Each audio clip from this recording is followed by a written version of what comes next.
is something that works. Look, you just described why this process has been hasn't worked. You know, for instance, we have this debate about these insurance companies. Why are they leaving the market? Here's something that Congress doesn't know. They don't know the answer to that question because you didn't hold a single hearing with a single head of an insurance company in the last couple of months. So how do we know why? We do, but nobody wants to really talk about it.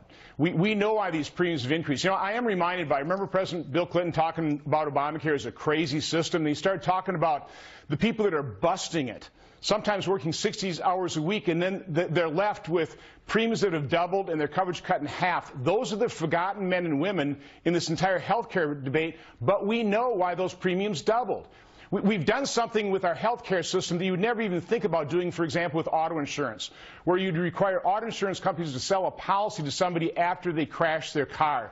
States that have enacted guaranteed issue, which is the guarantee for pre-existing conditions, it crashes their markets. It causes to collapse. It causes premiums to skyrocket. Now, the good news, Chuck, is you can actually address people with pre-existing conditions without collapsing markets. It's by properly designing high-risk pools. You know, Maine passed guaranteed issue, and what they had to do is they had to institute an invisible high-risk pool. But we don't have the courage in Washington. We don't have the honesty to talk about these things with real information, real facts, go through that problem-solving process, information, agree on achievable goals, then set the strategies, then pass the legislation. Look, isn't some of the problem here the rhetoric that gets used? And I'm going to use you as an example here. I want to play for the rhetoric you used during your re-election campaign. Here it is. This is our shot. We're not going to be able to repeal Obamacare the next time. This is our shot. And yes, you bet I would repeal it in a heartbeat. And then this is what you said in January. No, but this is what you said in January about that rhetoric.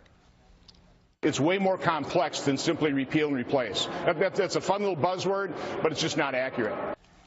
The point is, during a campaign, you used that fun little buzzword, and your constituents are hearing that buzzword, and then they're looking at this now and saying, you've been promising repeal and replace on the campaign trail for 7 years as a party. Now, you're being realistic, I think, in the January statement, when there isn't an election coming. But isn't this part of the problem in that you use one set of rhetoric during an election year, and then when you need a pragmatic process, the constituents don't buy it?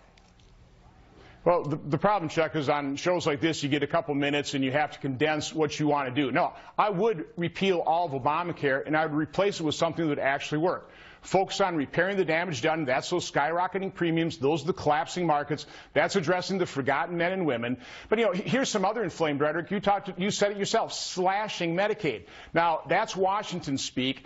You know, my definition of spending being reduced year over year. You know, we don't have the final figures, but any projections that I've been working with, regardless of the bill, I don't see anything other than a reduction in the growth of spending. So let's be honest about what we're talking about here. We are $20 trillion in debt. Over the next 30 years, according to CBO, another $129 trillion of accumulated deficit. We are mortgaging our children's future. A compassionate society doesn't impoverish future generations for benefits in the here and now.